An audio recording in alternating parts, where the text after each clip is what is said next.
আল্লাহ বড় যত্ন করে, বড় মায়া করে রমজান সাজাইছে। আল্লাহ বলছে, বান্দা আমি না আমার প্রতিটা ইমানদার বান্দাকে শুধুই জান্নাত দিতে চাই, একজনকেও আমি জাহান্নাম দিতে চাই না।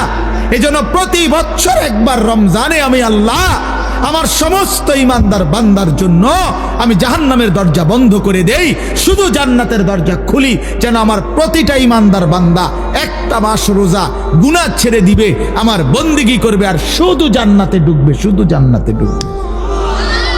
আয় বান্দা, সব চলে আয় আমার জান্নাতে, আমি সবাইকে দেব জান্নাত। ইয়া আইয়ুহাল্লাযীনা আমানু কুতিবা আলাইকুমুস সিয়ামু কামা কুতিবা আলাল্লাযীনা মিন ক্বাবলিকুম। রব্বুল আলামিন বলেন, হে ঈমানদার, জন্য রমজানের আলোচনা আল্লাহ শুরু করতে গিয়ে বলেছেন, হে ঈমানদার। আল্লাহ যেন বলছেন, হে ঈমানদার, পুরা বিষয়টা তোমার জন্য, তোমার জন্য। মাহে রমজানের সবগুলো আয়োজন আমি আল্লাহ করেছি তুমি মুমিনের জন্য। এটা হিন্দুর কিছু না, রমজানের সব কিছু মুমিন তোমার জন্য, ইহুদি খ্রিস্টানের জন্য না। এটা ভাত তরকারি না, এটা রমজান।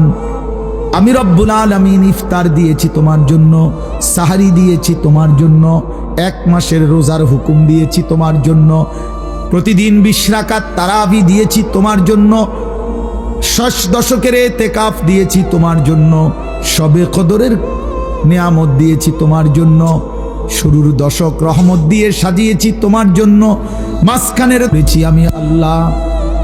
আল্লাহ বলে, মুমিন ফেলে দিও না বান্দা, রোজা আমি ফরজ করেছি, আমি আমার পক্ষ থেকে, অন্য কেউ না, জেনতেন কেউ দেয় নাই, আমি রব্বুল আলামিন। যাকে তুমি বলেছো লা ইলাহা ইল্লাল্লাহ, সেই আমি আল্লাহই তোমার উপরে রোজা ফরজ করলাম, রমজান দিলাম। শাহরু রমাদান আল্লাযী উনজিলা ফীহিল কুরআন হুদাল লিন-নাসি ওয়া বায়্যিনাতিন মিনাল হুদা ওয়াল ফুরকান। আল্লাহ বলেন, রমজান মাস চিনেছো নি বান্দা, আমি আল্লাহই পরিচয় করায় দেই। শোনো বান্দা, রমজান সেই মাস যেই মাসে আমি আমার শ্রেষ্ঠতম কালাম কোরআন নাজিল করেছিলাম। কোরআন কি কিতাব চিনেছো নি বান্দা? আল্লাহ বলেন, এটা হচ্ছে গোটা বিশ্ব মানবতার হেদায়েত, এটা হেদায়েতের স্পষ্ট বাণী, এটা সত্য মিথ্যা, ন্যায় অন্যায়, হালাল হারামের পার্থক্যকারী। এবার আল্লাহ বলেন, ফামান শাহিদা মিনকুমুশ শাহরা ফালিয়াসুমহু। আল্লাহ বলে, বান্দা, যে কেউ তোমরা বালেগ প্রাপ্তবয়স্ক ইমানদার যারাই মাহে রমজানকে নিজের হায়াতে পাইবা, ফালিয়াসুমহু, আমার সেই প্রতিটা বান্দাই যেন রোজা রাখে। আমি আল্লাহ বান্দা তোমার কাছে চাইলাম। যদি বলো আল্লাহ রোজা রাখতে গেলে কষ্ট হবে কিনা, আল্লাহ বলে, না, ইউরিদুল্লাহু বিকুমুল ইউসরা ওয়ালা ইউরিদু বিকুমুল উসরা। আমি বান্দা তোমার উপরে কোনো কঠিন করতে চাই না, আমি সহজই করতে চাই। আমি পারবা বলেই তোমারে দিয়েছি। আবার সান্ত্বনা দিয়ে বলেছে, কামা কুতিবা আলাল্লাযীনা মিন ক্বাবলিকুম। ঘাবড়াইও না বান্দা, পারবা। তোমার পূর্ববর্তী যত ঈমানদার সব রোজা রাখছে, তুমিও পারবা, তুমিও পারবা। লাআল্লাকুম তাত্তাকুন। আল্লাহ বলে, কেন দিলেন রোজা যদি আল্লাহকে জিজ্ঞেস করেন? রব্বুল আলামিন বলেন, অভাবের কারণে না, আমার ভান্ডারে কমে গেছে, আমার খাজানায় কমে গেছে, এই জন্য আমি আল্লাহ রমজানে খাবার বন্ধ করি নাই। প্রতি বছর রমজান মাস আসলে আল্লাহ তাআলার বরাদ্দ কমে যায়, খানা দানা শর্ট পড়ে যায়। কথা বলেন না কেন? হ্যাঁ, না না বন্ধু। ওয়া ইম মিন শাইইন ইল্লা ইনদানা খাজাইনুহু। আল্লাহ বলেন, সব কিছু আমি আল্লাহর কাছে আছে, ভান্ডারে ভান্ডার, ভান্ডারে ভান্ডার। আমার কাছে সীমিত না, আমার কাছে স্টক সীমিত নয়, বরং বেহিসাব ভান্ডার। হ্যাঁ, আল্লাহ তাআলা বলেন, আমি যাকে ওয়াতারযুকু মান ইয়াশাউ বিগাইরি হিসাব, আমি হিসাব ছাড়া রিজিক দিয়ে থাকি, হিসাব ছাড়া। আমার ভান্ডারে কমতি নাই, আমি অভাবে পড়ে দেই, আটকাই নাই বান্দা। কেন? লাআল্লাকুম তাত্তাকুন, তোমারে মুত্তাকি বানাবো, তোমারে জান্নাতি বানাবো, তোমারে আমি নিজ হাতে জান্নাত দেব বান্দা। এই জন্য রোজা রাখতে বলছি, এই জন্য ইফতার করতে বলছি, এই জন্য সাহারি করতে বলছি, এই জন্য তোমারে 20 রাকাত তারাবি পড়তে বলছি, রোজা রাখতে বলছি, এতেকাফ করতে বলছি মসজিদে শেষ 10 দিন। সবে কদর তালাশ করো, গুনাহ ছেড়ে দাও বান্দা, আমি আমার জান্নাত তোমারে দিয়ে দেব বান্দা। আল্লাহ নবী সাল্লাল্লাহু আলাইহি সাল্লাম বলেছে রোজাদারের জন্য আল্লাহ তাআলা জান্নাতের একটা স্পেশাল দরজাই রেখেছেন শুধু রোজাদারের জন্য। ফেরেশতারা বলবে আইনা সাইমুন, রোজাদাররা কোথা, আপনারা এদিক দিয়ে আসেন। রাইয়ান নামক সেই দরজা আলাদা স্পেশালি রোজাদার, আপনি এদিক দিয়ে ঢোকেন।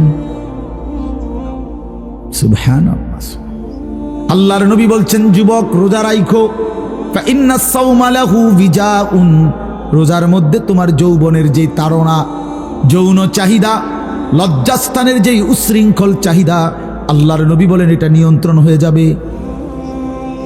আল্লাহ রাসূল প্রেসক্রিপশন দিয়েছেন। হ্যাঁ, নবীজি বলছেন ওমান লাম ইস্তাতি' ফাআলাইহি বিস-সাওম, রোজা রাখো। যুবককে আলাদা বলছে নবীজি, যুবক রোজা রাখো, তাহলে তোমার চরিত্র হেফাজত হবে, আখলাক হেফাজত হবে। আখলাক বড় সম্পদ ভাইয়া। আল্লাহ নবী ডাক দিছি ইয়া শাবাবা কুরাইশ, হে কুরাইশের যুবক, গুদ্দু আবসারাকুম ওয়াহসানু ফুরুজাকুম, তোমাদের চোখ নিচের দিকে নামাও, নিজেদের লজ্জাস্থানের হেফাজত করো, আখলাক বানাও। আখলাক, নবীজি বলেন আকমালুল মুমিনিনা ঈমানান আহসানুহুম খুলুকা, সবচেয়ে বড় শ্রেষ্ঠতম সম্মানিত মুমিন সে যার আখলাক সুন্দর, যার আখলাক সুন্দর। রাসূলুল্লাহ সাল্লাল্লাহু আলাইহি ওয়াসাল্লাম বলেন হাসরের ময়দানে মিজানের পাল্লায় যেই আমলের ওজন সবচেয়ে ভারী হবে সেটা কি? আল খুলুকুল হাসান, উত্তম আখলাক, উত্তম চরিত্র। মদখোর উত্তম চরিত্রবান হয় না, কোন নেশাখোর উত্তম হয় না, কোন জুয়ারি উত্তম হইতে পারে না, কোন নারী লুবি লম্পট চরিত্রহীন, রাত নাই দিন নাই বেটা, 16 বছর বয়সে যদি বেটা এত নারী দেখে ফেলিস, বাকি জীবন করবি কি নাফরমান? 18 বছর বয়স না হইতে তুই এত উলঙ্গ ছবি দেখে ফেলি অসভ্য, তো বাকি জিন্দিগি করবি কি তুই? বেহায়া, বাকি জিন্দিগি করবি কি? বিয়ে আর ভবিষ্যতে করবাটা কি তুমি? তুমি তো শেষে সব তো দেখতে এলাইছো, সব অসভ্যতা করেই তো ফেলছো, দেখেই ফেলছো। চরিত্র হেফাজত হবে কি? জীবনের আনন্দ কি আর? এই জন্য প্রিয় ভাই, আল্লাহ তাআলা রমজানের মাধ্যমে আমাদেরকে জান্নাত দিতে চায়। সেই রমজান আমাদের সামনে, সেই রমজান আমাদের সামনে। কোরআন শরীফের 5টা আয়াতে আল্লাহ রমজানের কথা বলছে। এর মধ্যে প্রথম আয়াতে একবার বলছে লাআল্লাকুম তাত্তাকুন, আল্লাহ বলছে রমজানে রোজার মাধ্যমে আমি তোমাদেরকে মুত্তাকি বানাবো। আবার লাস্টের আয়াতে আবার বলছে কাযালিকা ইউবায়্যিনুল্লাহু আয়াতিহি লিন-নাস লাআল্লাহুম ইয়াত্তাকুন, একই কথা। আবার বলছে বান্দা, আবারও বললাম আমি কিন্তু রোজার বিধান স্পষ্ট করে বলে দিয়েছি, কেন? যেন সকলেই মুত্তাকি হতে পারে, মুত্তাকি হতে পারে। 2 বার বলছে কথা, এটা 2 বার বলছে। অতএব আমরা ইনশাআল্লাহ মাহে রমজানকে সামনে রেখে জীবন সুন্দর করার চেষ্টা করি। আল্লাহ তৌফিক দান করেন। 6টা গুরুত্বপূর্ণ আমল আছে রমজানে, এগুলো নজর রাখি, আলাদা গুরুত্ব দিয়ে পালন করার সবাই চেষ্টা করবেন। ছেলেরা তোমরাও, মাহে রমজান সামনে, এই দেখতে দেখতে চলে আসতেছে ইনশাআল্লাহ।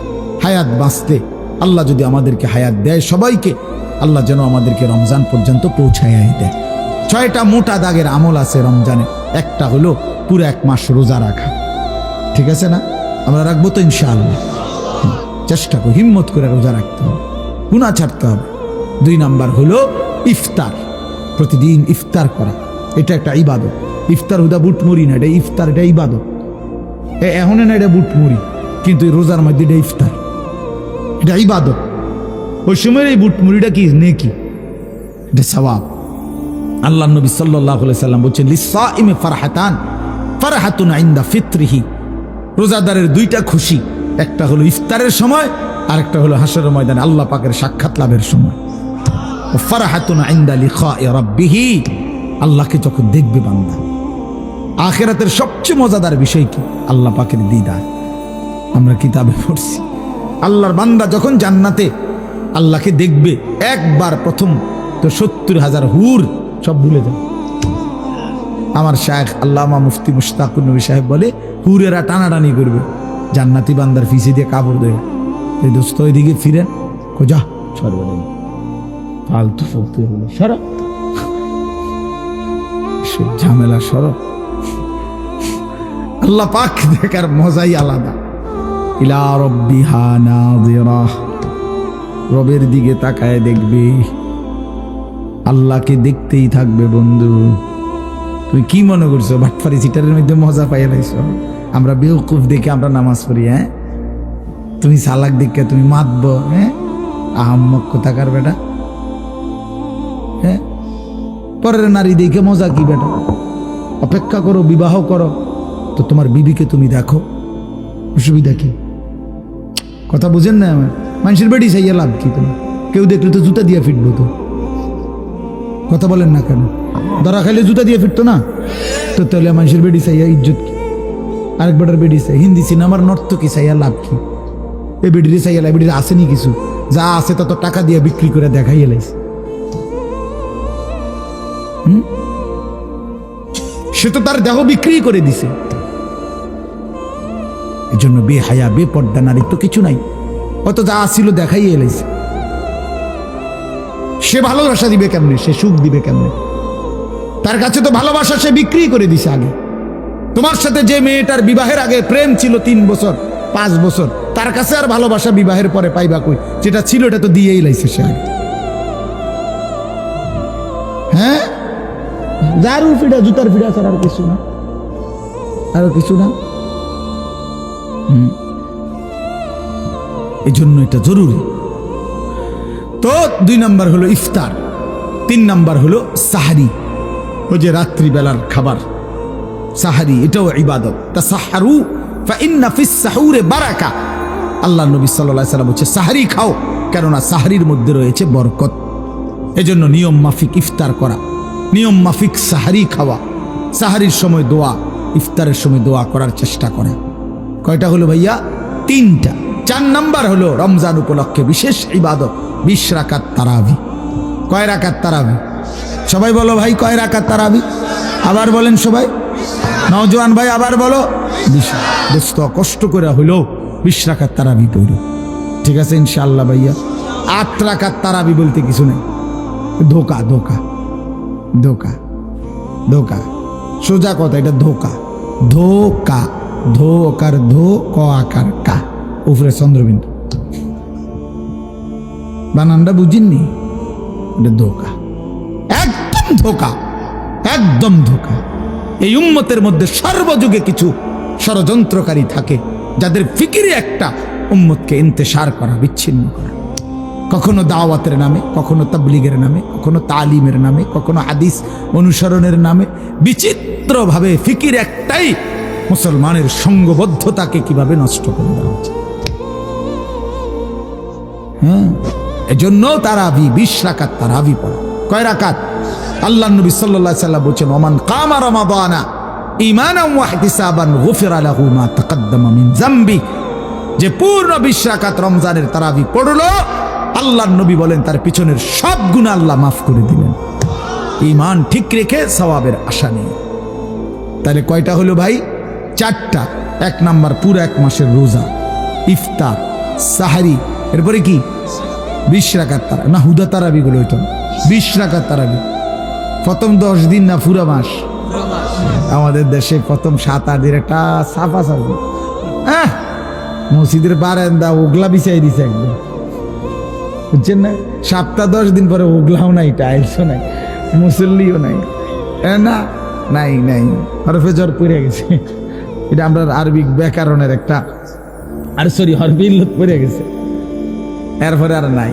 এরপরে জিজ্ঞাসা করবেন কাকা কি খবর, আপনারা যে ওনার দেখি না 10-12 দিন পরে, হ্যাঁ কয় না অসুবিধা নাই, কিছু লাগলে খরচাপাতি কইয়েন দিয়ে দিন, বেশি ঝামেলা আছে, খরচাপাতি দিয়ে দিব 100-200 টাকা, হ্যাঁ মসজিদের খরচ, ইমাম সাহেবের খরচ টাকা 200, তাহলে রমজানে নাহলে 400 টাকা নিলেন, কত ব্যস্ত না রে, 400-500 টাকা দিয়ে তো ব্যস্ত।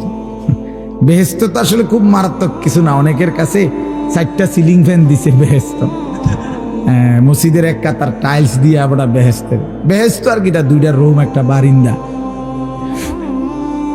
বুঝছেন না বেহেস্ত তো এর দূরে মূলত দুইটা রুম আর একটা কি বারিন্দা আর যেহেতু পেশাব পায়খানা নাই তো তার বাথরুমও নাই খামখেয়ালি মনে করছে আখেরাত খামখেয়ালি অথচ সবচেয়ে ছোট জান্নাত হলো 10 দুনিয়া বরাবর প্রিয় বন্ধু এত বড় জান্নাত আল্লাহ সবচেয়ে ছোটটাই যদি এত বড় হয় এটা দিবে আল্লাহ তাআলা মুফত 4টা ফ্যান দিয়া 10,000 টাকা দিয়ে এত সোজা না বাবা আখেরাত মামুলি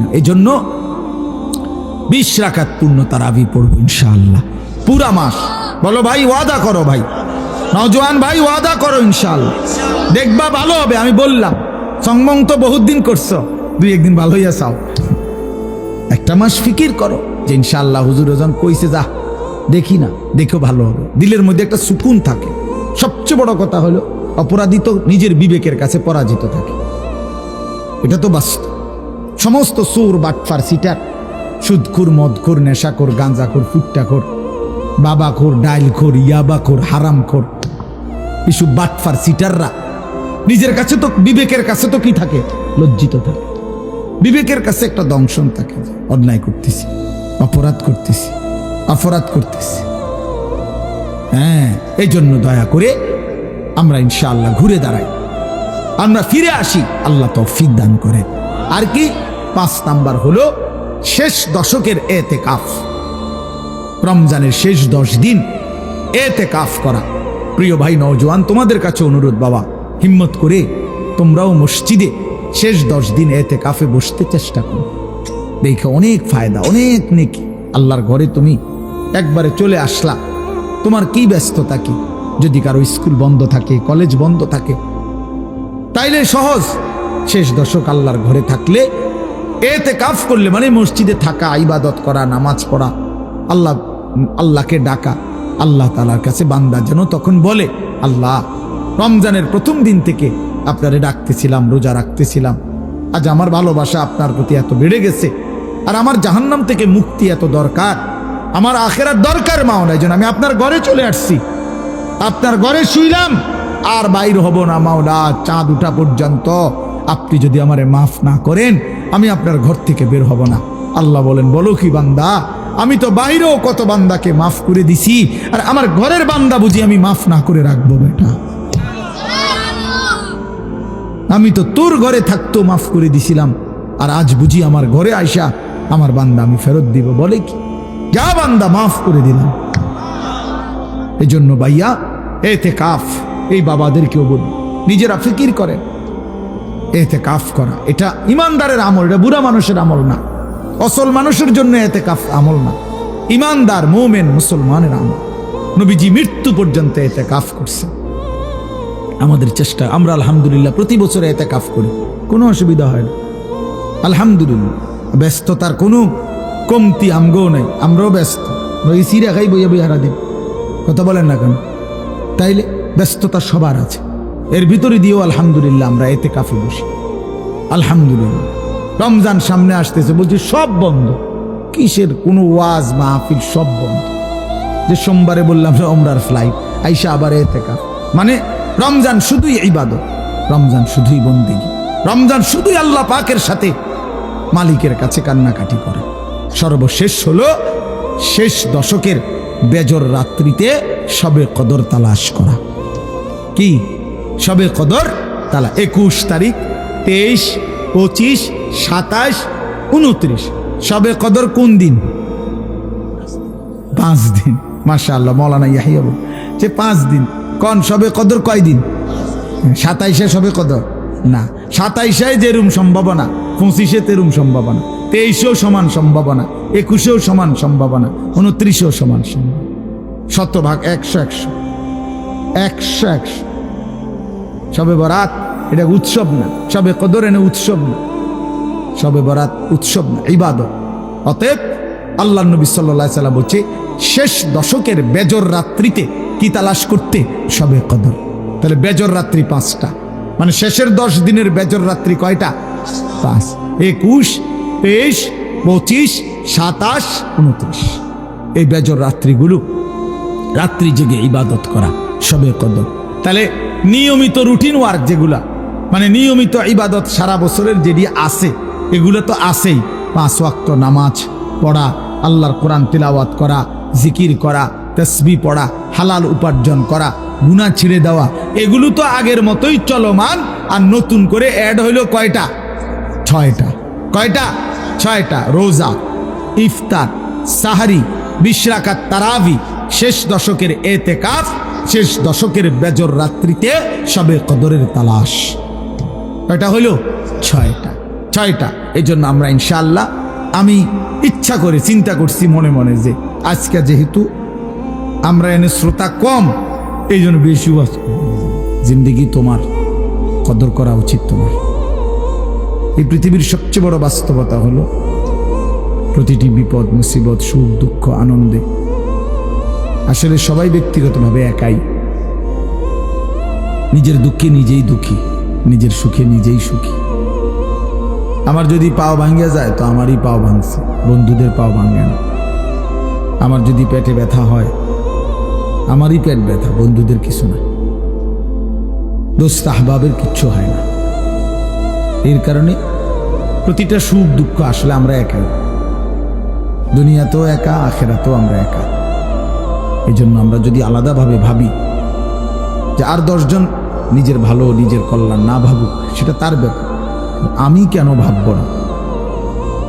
আমার নিজের ফিকির তো আমার করা উচিত।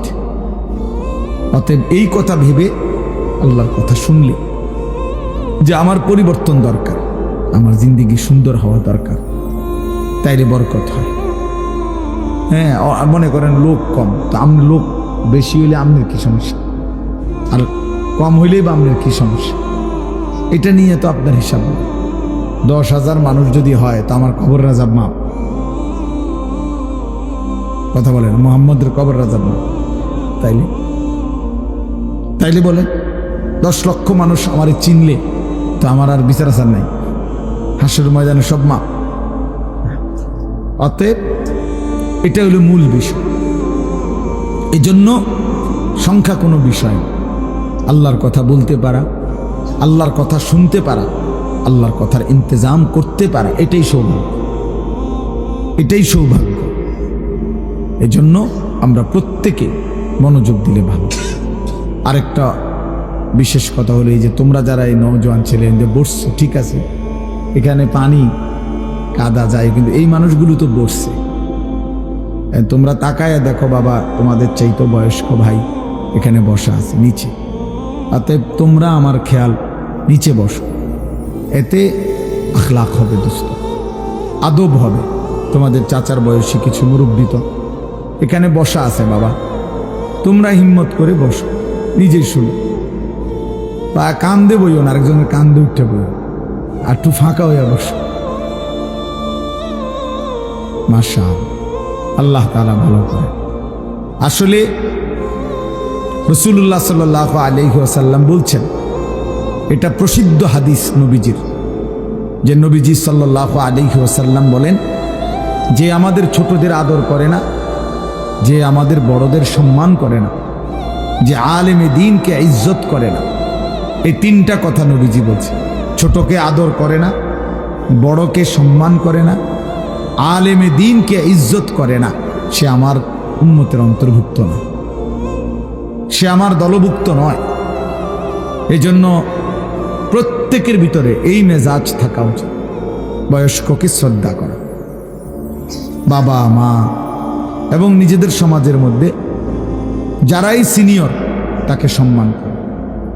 এটা একটা গুরুত্বপূর্ণ ইসলামের শিক্ষা, আমাদের নবী সাল্লাল্লাহু আলাইহি সাল্লামের শিক্ষা, সম্মান করা, মর্যাদাবানকে মর্যাদা দেওয়া। একটা হাদিস শুনাই, আল্লাহর নবী সাল্লাল্লাহু আলাইহি ওয়াসাল্লাম, চাচা আপনি চেয়ারে বসেন, ও চাচা আপনি ওখানে বসেন, চাচা ওরা ওই বাচ্চাদের জন্য কইছে, আপনি আপনার সুবিধা মতো বসেন।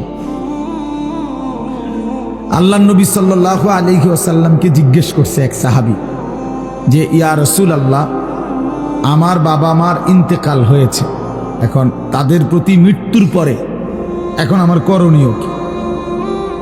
মৃত্যুর পর। তো নবী সাল্লাল্লাহু আলাইহি সাল্লাম 5টা কথা বলছে, তোমার করণীয় 5টা। 1, আদ-দুআউ আলাইহিম, মানে আসসালাতু আলাইহিম। 1 নাম্বার হলো তাদের জন্য দোয়া করা। তো দোয়াটা কি? আল্লাহ শিখাইছেন, রব্বির হামহুমা কামা রব্বায়ানি সগীরা। 2 নাম্বার, ওয়াল ইস্তিগফারু লাহুমা, মানে তাদের জন্য, তাদের গুনাহ মাফের জন্য আল্লাহর কাছে ক্ষমা প্রার্থনা করা। আল্লাহ আমার মাকে মাফ করে দেন, আমার বাপকে মাফ করে দেন। এজন্য কোরআন শরীফে আছে নবীরা আল্লাহর কাছে দোয়া করত, রব্বানা গফিরলি ওয়ালিওয়ালিদাইয়া ওয়ালিল মুমিনিনা ইয়াওমা ইয়াকুমুল হিসাব। আয় আল্লাহ আমাকে মাফ করে দেন গুনাহ, আমার মা বাপকে মাফ করে দেন এবং সমস্ত ইমানদার নারী পুরুষকে মাফ করে দেন। হযরত নূহ আলাইহিস সালাম দোয়া করছেন, রব্বিগফিরলি ওয়ালিওয়ালিদাইয়া, আল্লাহ আমাকে মাফ করে দেন, আমার মা বাপকে মাফ করে দেন।